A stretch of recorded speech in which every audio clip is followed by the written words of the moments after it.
Today we start our next section in our marathon, which is called idioms. So we have already learned four phrasal verbs, and now we are going to learn some idioms connected with different things. So I think we should start right now. The first idioms that we will have today are the idioms connected with different parts of body. So our first idiom is to foot the bill.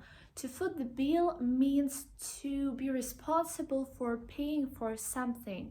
For example, if you go with your friend to the restaurant and then, for example, you would like to go to cafe where you'd like to have desserts, then you could say, I'll foot the bill here and you can pay for coffee and desserts in the next cafe. The next expression is to pay an arm and a leg. Actually, it's quite simple in its meaning because we can understand it from the idiom itself. So it means to pay a lot of money. For example, you can say, I paid an arm and a leg for these jeans. They cost absolute fortune. It's also a good expression to cost an absolute fortune. It means to cost me all money that I have. You have to pay a lot of money to buy this thing. And here, an interesting fact. This expression came from the 18th, 19th centuries when people preferred to have their portraits painted by the artists, and the cost of the painting depended on how much of a person's body the painter should have painted. For example, if not so rich people would like to have this painting, they would have their paintings without some parts of the body, like arm, leg, and something like this. The next interesting expression that is very, very useful is to turn a blind eye. And actually, the meaning of this idiom can be also easily understood. It means just not to see anything. And it means to pretend not to notice something bad because you don't want to, or something like this. So you won't have to do anything with the situation, you won't be responsible for it. A good example here: the authorities were either unaware of this problem or they turned a blind eye to it. It means they either didn't know about this problem or they didn't want to know and to notice this problem. The next expression, actually I love them all. I really found out the most interesting ones and the most useful ones which you can really use not only in writing but also in your speaking. The next idiom is to have your hands tied. So like this, they are tied. And it also has an easy meaning, not to be able to do something, to be unable to do something because of some rules, circumstances, promises, and other things. For example, you could say, I wish I could help you, but my hands are tied.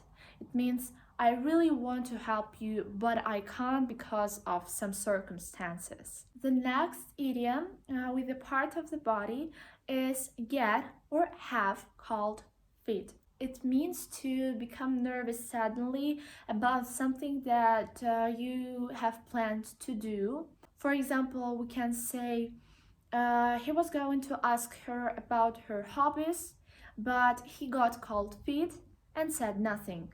It means you suddenly become nervous and you can't do what you really want to do.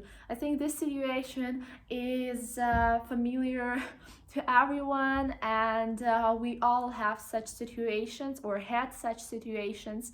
for example, before an interview or before some exams, when you really want to do something but you suddenly got cold feet. So it's an idiom that can be totally used by everyone. The next idiom for today is to be all ears.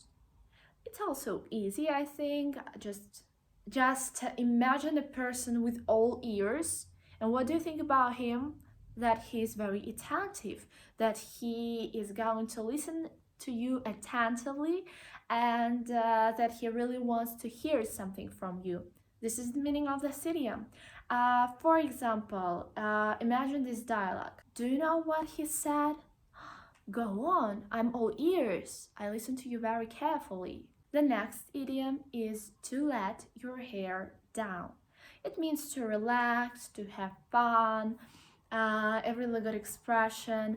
For example, we can say, it's about time you let your hair down and had fun. And I chose this sentence because I really like the structure of the sentence, and you should pay attention to the structure as well. After the phrases, it's about time or it's high time, we always put a subject. It's about time we, it's high time he, or something like this. Then we put the verb in the form of the past tense or in the second form, how you want.